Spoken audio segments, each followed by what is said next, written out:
achieving?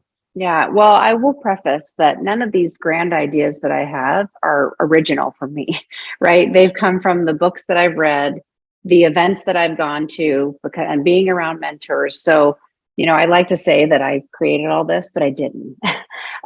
So that's first and foremost. And I learned that I had an incredible mentor.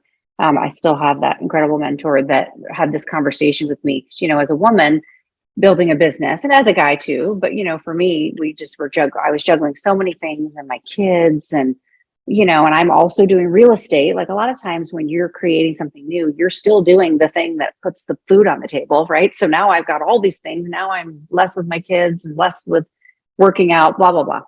And there's that whole conversation with balance. And, if you look at science, right, what is when you have a scale and, two sides of a scale, is that scale balanced when it's like this?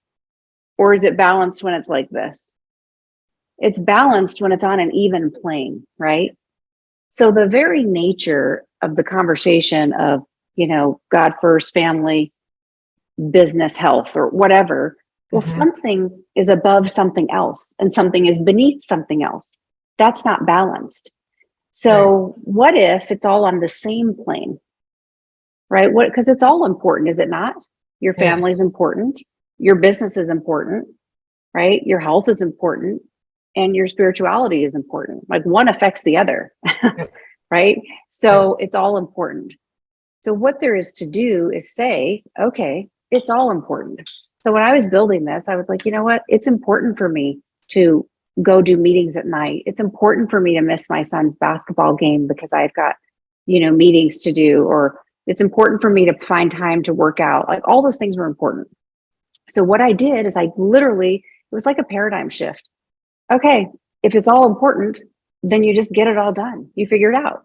And so what happened is, I would, my son played basketball on Saturday mornings and we had events on Saturdays at that time. So what I would do is I would go to part of his basketball game and then I'd leave early and go to my meeting versus do one or the other.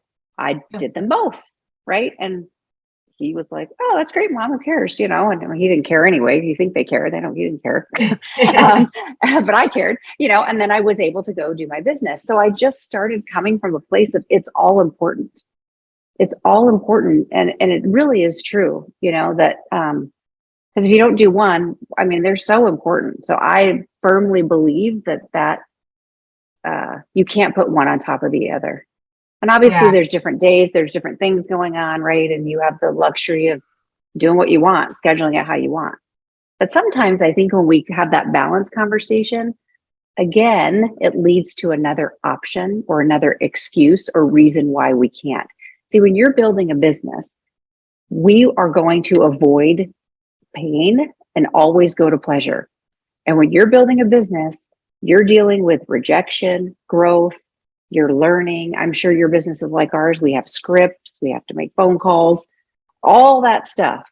So isn't it natural that you would avoid that? Oh, well, my son has a basketball game, so I'm not going to make calls today because, my family's more important than my business. Like you just gave yourself a license to not step into the fear. But if you tell yourself, I got to do both, then you do it.